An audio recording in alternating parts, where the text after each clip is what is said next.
Assalamualaikum sahabat Anissa. Alhamdulillah pada hari ini telah tiba bulan yang suci, yaitu adalah bulan Ramadan. Nah, di sini kadang kita tuh masih ngerasa kurang ibadahnya, masih berantakan, masih suka bolong-bolong, kadang masih puasa pun sambil marah-marah. Nah, sekarang di samping saya ada Habib Nagib. Gimana Habib? Sehat Habib? Alhamdulillah sehat. Gimana Ustaz Hasan? Apa kabarnya? Alhamdulillah sehat. Gimana Habib, puasanya lancar Habib? Insyaallah lancar, dipermudah semuanya oleh Allah Amin, Subhanahu wa amin, Ta'ala. amin, Amin amin. Beb, ini yang saya bingung tuh, Beb. Sebenarnya definisi puasa itu apaan sih, Beb? Definisi puasa sesuai kitab yang saya baca dari kitab Durratul Yatimah, yang mana di situ muallifnya mengatakan definisi puasa itu ada dua. Ada definisi puasa secara bahasa, ada definisi puasa secara syariat agama Islam. Oh, ada dua tuh, Beb, Dua ya? jadinya. Definisi secara bahasa itu artinya puasa itu diambil dari kalimat bahasa Arab, artinya adalah saum atau siam. Siam. Yang artinya adalah al-imsak atau bahasa Indonesianya adalah menahan. Jadi secara bahasa kalimat as-saum atau puasa itu artinya adalah menahan. Nah di sini secara bahasa umum sekali menahannya. Menahan diri supaya nggak tidur, menahan diri supaya nggak pergi, menahan diri supaya apa, ini umum. Sedangkan menurut syariat agama Islam, definisi puasa itu adalah menahan diri dari segala larangan puasa. Dari makan, minum, hawa nafsu, dan lain-lain dengan niat yang khusus dan zaman yang khusus. Zaman yang khusus di sini maksudnya adalah bulan puasa. Maka dari itu, definisi syariat diperkecil lagi dari definisi secara bahasa. Gitu.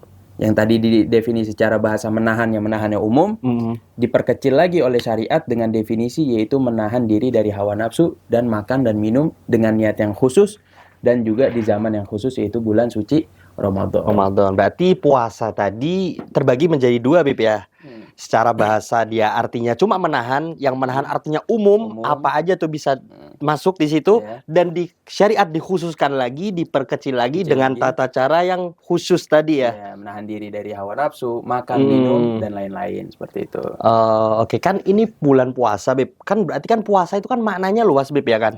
Nah, tapi ini apa yang jadi pembeda, Beb? Pembeda dari puasa Ramadan dan puasa-puasa yang lain. Kayak misalnya puasa Senin Kamis, puasa di nisfu Sya'ban, itu apa bedanya sih, Beb? Nah, itu di situ kadang kita tuh bingung, Beb. Kan sama-sama puasa nih.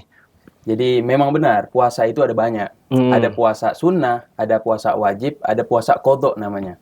Puasa qadha. Jadi puasa yang kita sudah ketahui bahwasanya puasa sunnah itu banyak. Ada puasa Senin Kemis, ada puasa Daud. Apa itu puasa Daud? Puasa Daud itu misalkan sehari puasa, sehari enggak, sehari puasa, sehari enggak. Itu namanya puasa Daud. Karena Puasa Nabi Daud alaihissalam melakukan puasa seperti itu. Adapun juga puasa di Yaum Arafah, tanggal 9 Zulhijjah, biasanya satu hari sebelum Idul Adha. Ya, itu kita puasa. Tetap itu hukumnya adalah sunnah, tapi pahalanya, ganjaran pahalanya sangat besar dari Allah Subhanahu wa Ta'ala. Nah, beda puasa Ramadan dengan puasa yang lainnya adalah puasa Ramadan hukumnya wajib, sedangkan puasa yang lain hukumnya adalah sunnah. Ya. Dan juga yang namanya puasa, memang itu walaupun sunnah mau wajib, itu semua puasa ada hadis qudsi yang mana di situ Rasulullah SAW bersabda dalam hadis qudsinya adalah kullu amali ibn Adam lahu. Semua amal ibadah Bani Adam itu akan mendapatkan pahalanya langsung kepadanya. Illa som, kecuali puasa. Fa innahu li, sesungguhnya puasa itu adalah milikku kata Allah. Wa ana ajiyun bihi, dan aku langsung memberi pahala dan mengganjarkan pahala kepada dia secara langsung. Seakan-akan puasa ini adalah hal yang sangat mewah, ibadah yang sangat dimuliakan oleh Allah Subhanahu wa Ta'ala. Karena apa? Semua amal ibadah yang lainnya milik Ibn Adam. Berbeda dengan puasa. Berarti yang saya tangkap ini berarti dia kalau semua puasa itu ganjarnya itu sudah jelas, sudah ada, maksudnya sudah ganjarannya. Tapi kalau puasa itu langsung Allah, langsung hadiah dari Allah Subhanahu wa Ta'ala. Sesuai dengan hadis qudsi yang disabdakan oleh Rasulullah SAW yang tadi saya bacakan. Seperti itu. Nah, adapun juga fadilah-fadilah di bulan puasa atau keutamaan-keutamaan di bulan puasa banyak sekali yang berbeda dengan puasa-puasa yang lainnya. Contohnya kayak misalkan Rasulullah SAW bersabda, saumu Ramadan, puasa di bulan Ramadan itu awaluhu rahmah. Puasa di bulan Ramadan 10 pertama itu adalah rahmat dari Allah Subhanahu wa Ta'ala. Wa awsatuhu maghfirah, dan pertengahan 10 pertengahan kedua itu adalah pengampunan dari Allah Subhanahu wa Ta'ala. Wa akhiruhu itqun minan nar, Yang ke-30, 10 terakhirnya itu adalah dibebaskan diri kita dari api neraka. Itu adalah keutamaan yang Allah berikan kepada kita saat kita puasa di bulan Ramadan. Makanya berbeda sekali dengan yang lainnya. Berbeda juga dari hukum, karena Ramadan ini hukumnya adalah wajib. Iya, betul. Ya, dengan kewajiban tersebut, kita mendapatkan pahala yang sangat besar. Makanya sayang kalau misalkan kita cuma-cuma di situ, puasa kita nggak benar, puasa kita nggak sah, puasa kita main-main di situ, sayang sekali. Karena apa? Ganjaran pahalanya sangat besar di situ. Allah langsung yang jamin dan Allah langsung yang memberikan pahala tersebut secara langsung. Gitu. Nah, dalam puasa ini kan ternyata di dalam yang Habib jelaskan tadi nggak cuma menahan makan, menahan minum, ada pun larangan-larangan lain yang harus kita tahan saat kita menjalani puasa. Betul kan, Beb ya? Benar. Nah, tapi kadang kalau ada orang ini dia puasa, dia nggak makan, dia nggak minum, tapi dia marah, Beb. Emosi. Diajak bercandain dikit ngegas, diomongin dikit marah dia. Nah itu gimana, Beb? Itu puasanya bernilai nggak di sisi Allah Subhanahu Wa Taala kalau yang kayak gitu tuh, Beb? Berapa banyak kita lihat orang yang puasa itu tapi masih suka marah-marah, masih suka gibah. Nah itu tuh, Beb. Jadi dari definisi kita balik lagi ke definisi. Memang yang tadi definisi pertama puasa itu adalah menahan diri dari segala larangan puasa. Larangan puasa ini dibagi menjadi dua, Ustaz. Larangan puasa zohir dan larangan puasa batin. Ada dua, Beb, ya? Zohirnya itu adalah menahan diri kita dari makanan, minum, berhubungan suami istri, atau yang lainnya yang disebutkan dalam syariat larangan itu adalah larangan zohir. Zohir ya. Adapun larangan batinnya itu adalah seperti apa? Gibah, namimah. Bahkan Rasulullah SAW bersabda, pahala puasa itu akan hilang tatkala manusia itu suka gibah, suka ngadu domba, atau suka hasut, atau mempunyai sifat-sifat hati yang tidak diridhoi oleh Allah Subhanahu wa Ta'ala. Dan juga bahkan Rasulullah SAW bersabda dalam hadisnya, kam min shaimin, berapa banyak orang yang puasa, laisa lahu min siyamihi, tidaklah dia mendapatkan pahala dari puasanya illa min ju'in wal atas, kecuali dia itu nahan lapar dan haus saja. Ya, jadi seakan-akan dia ini puasa hanya nahan lapar dan haus, tidak mendapatkan pahala. Karena apa? Mungkin dia gibah, mungkin dia ngadu domba, mungkin dia suka marah-marah, mungkin dia melakukan hal-hal yang dilarang secara batin. Gitu. Iya. Jadi dalam puasa ini kita harus tekankan lagi bahwasanya ada larangan batin, ada larangan zohir. Larangan zohir yang seperti kita ketahui, dan larangan batin itu adalah yang di dalam tubuh kita. Misalkan nggak hati kita lah ya.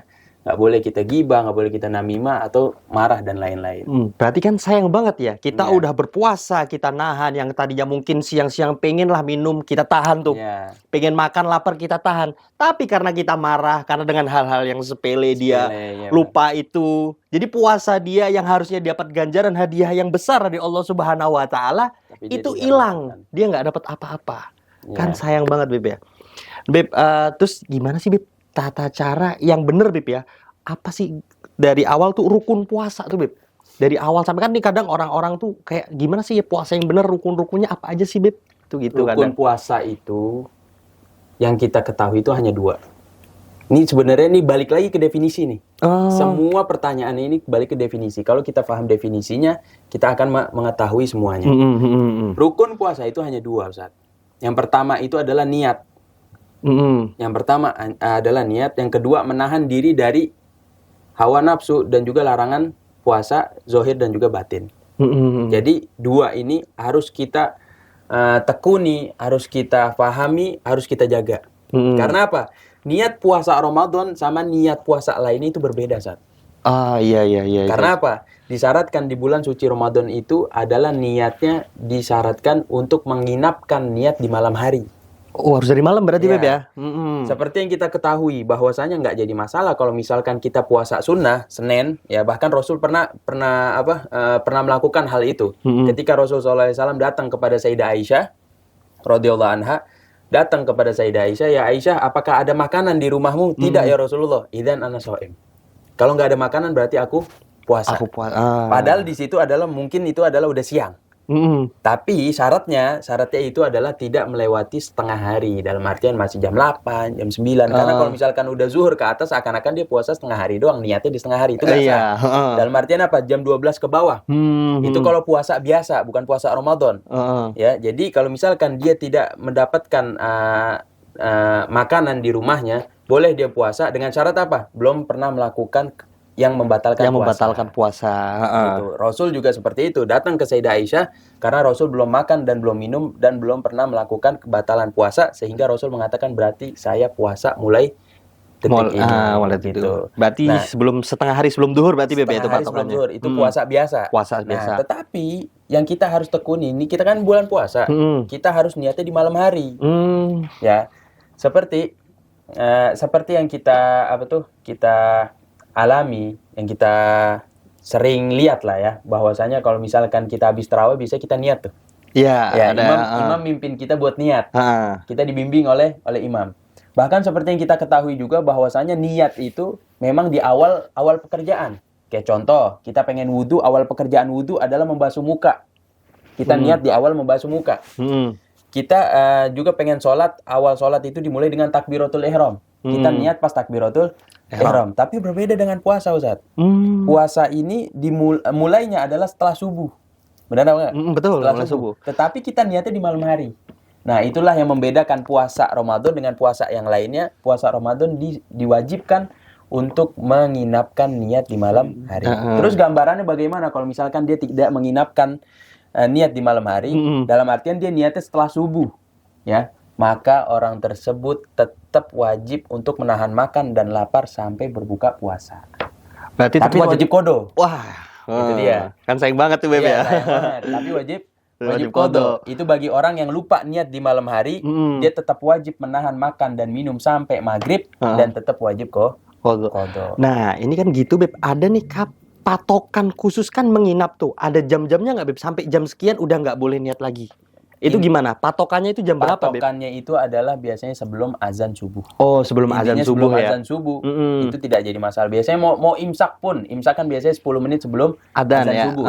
Itu nggak apa-apa, nggak jadi masalah. Kita niat untuk puasa. Gitu. Karena apa? Syaratnya adalah menginapkan niat di malam hari. Itu arti dari menginapkan niat di malam hari adalah sebelum waktu subuh. Sebelum waktu subuh. Jadi sebelum masuk waktu subuh masih diperbolehkan untuk niat itu Beb. Walaupun mepet kita kadang kan kita telat bangun tuh Beb ya kan. Benar. Telat bangun berarti minum langsung niat itu nggak jadi masalah berarti di situ Beb ya.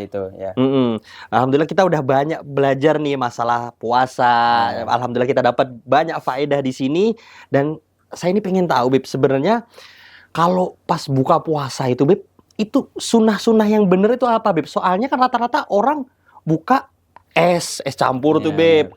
Gorengan dulu kan yang pertama. Nah, sebenarnya sunnahnya itu apa Beb? Dalam berbuka puasa itu apa aja sih makanan-makanan yang disunahkan dalam ketika kita berbuka puasa Beb? Makanan yang disunahkan oleh Rasulullah SAW dan bahkan sering dilakukan oleh Rasulullah SAW itu adalah kita dianjurkan untuk berbuka dengan kurma. Oh, dengan kurma? Dengan kurma. Jadi karena apa? Kurma ini adalah makanan di buka puasa yang hukumnya sunnah. Bahkan kalau misalkan kita buka puasa itu harus ada kurma. Ya, karena Rasulullah SAW ketika membuka puasa pasti dengan kurma. Nah, kalau misalkan kurma itu tidak ada, tidak jadi masalah kita pindah dengan makanan yang manis atau minuman yang manis. Minuman yang manis. Tetapi biasanya ulama itu berpindah dengan minuman. Minuman ya? Minuman yang manis kayak teh atau air putih atau yang lain, nggak jadi masalah. Kalau misalkan itu kedua itu tidak ada, boleh kita berpindah dengan yang lainnya. Tapi lebih afdol, lebih utama kita utamakan yang adanya kurma. Ini masalah buka puasa, ya. Yang namanya buka puasa itu adalah ta'jilul futur lebih afdol. Ta'jil. Iya. Ta'jil lebih afdol.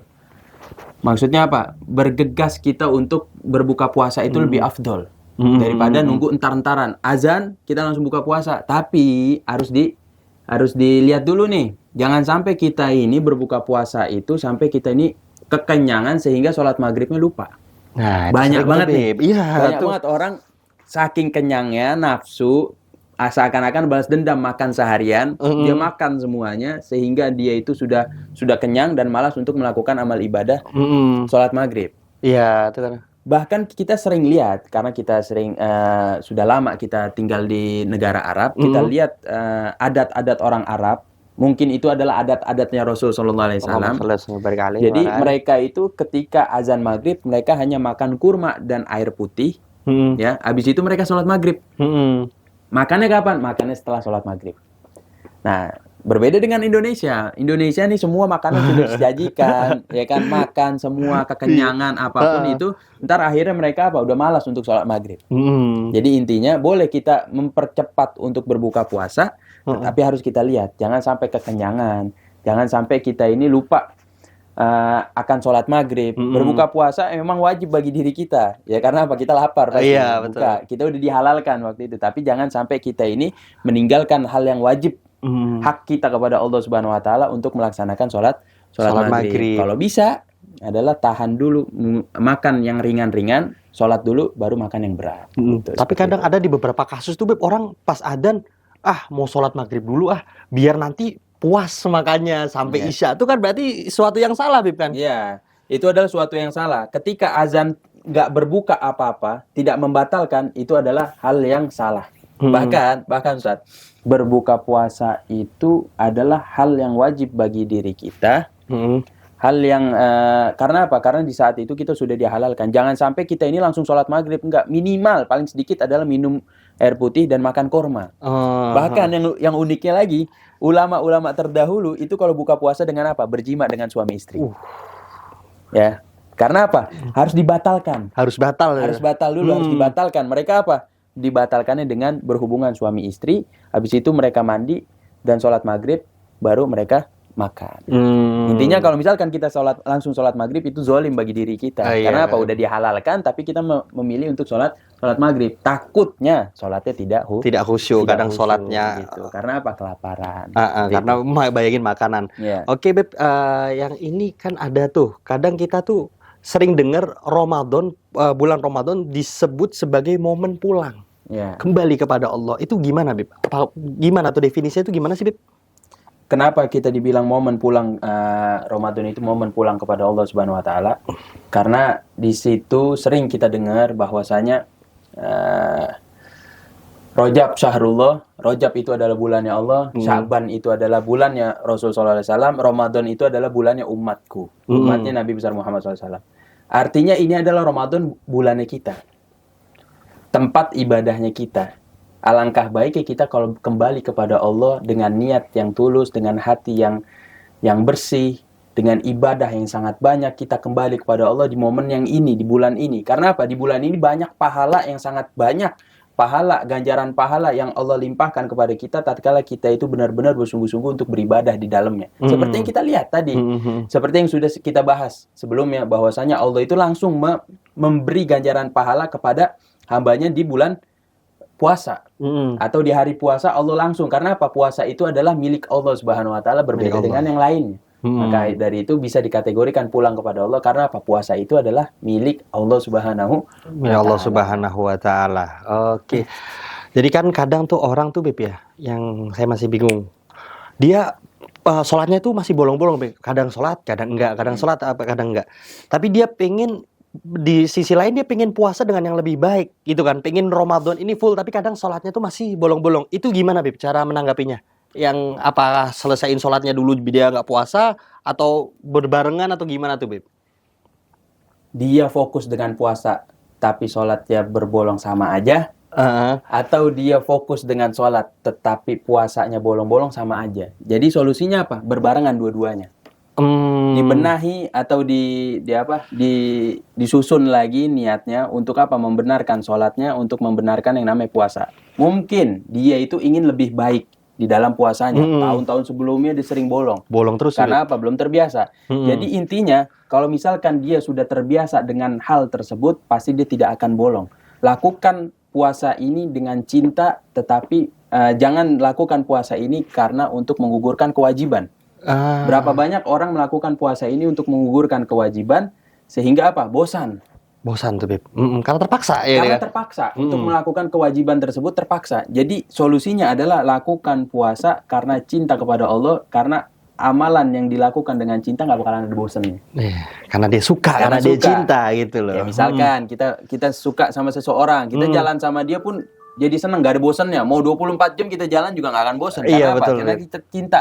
Karena kita senang melakukan hal tersebut. Jadi dasarnya adalah pertama, lakukan dengan cinta. Kalau ingin lebih baik, lakukan dengan cinta, bukan untuk menggugurkan kewajiban. Yang kedua, banyak latihan.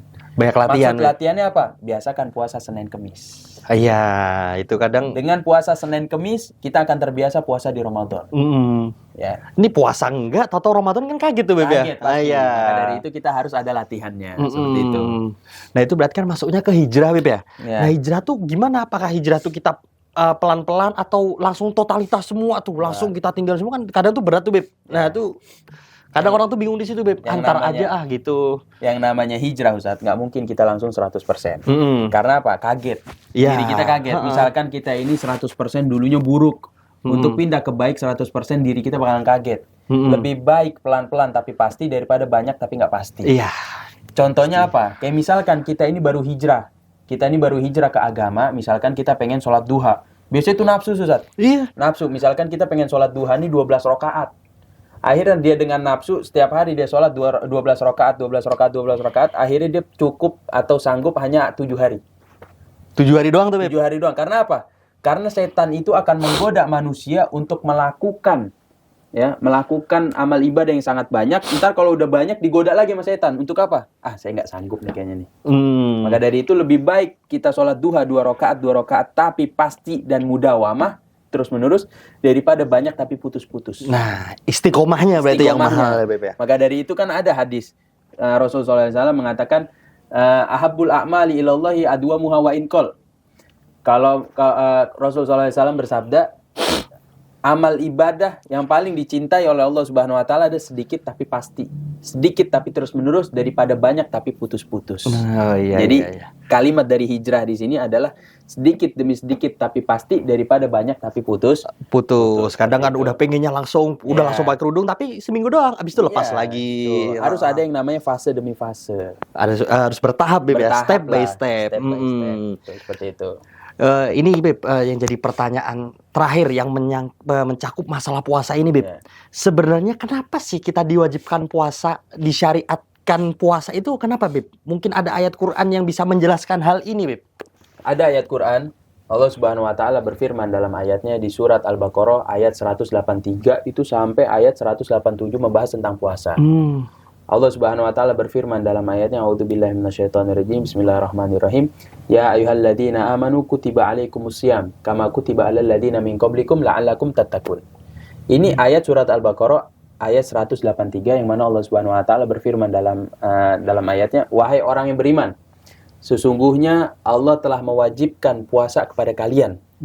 Sama seperti yang Allah wajibkan kepada umat sebelumnya. Ya, jadi puasa ini bukan kita doang, bukan. Tapi Allah pernah mewajibkan kepada umat-umat terdahulu. Jadi jangan ngira kita ini puasa umat Nabi Muhammad doang, enggak. Tapi semuanya berpuasa. Ayatnya seperti itu, ya ayyuhalladzina amanu kutiba alaikumusiyam kama kutiba alal ladzina min qablikum la'allakum tattaqun. Kalimat la'allakum itu adalah harfu taraji. Kalimat harfu taraji itu adalah harapan. Jadi la'allakum tattaqun, Allah berharap dengan puasa ini kalian bertakwa. Jadi poinnya dari ayat tersebut, nggak semua orang yang berpuasa itu bertakwa.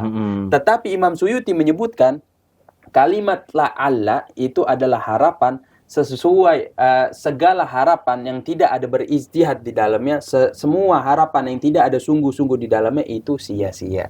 Dalam artian apa? Kalau kita puasa, kita punya harapan untuk bertakwa kepada Allah, tapi kita masih suka marah-marah dalam puasanya. Itu kadang tuh, Beb. Kita pengen bertakwa lewat puasa, tetapi kita masih gibah sama orang dalam puasa. Dalam artian apa? Kita bersungguh-sungguh melakukan puasa yang sah, menjalankan segala perintah Allah dalam puasa dan menjauhi segala larangan dalam puasa. Insya Allah kita akan dikategorikan umat yang bertakwa.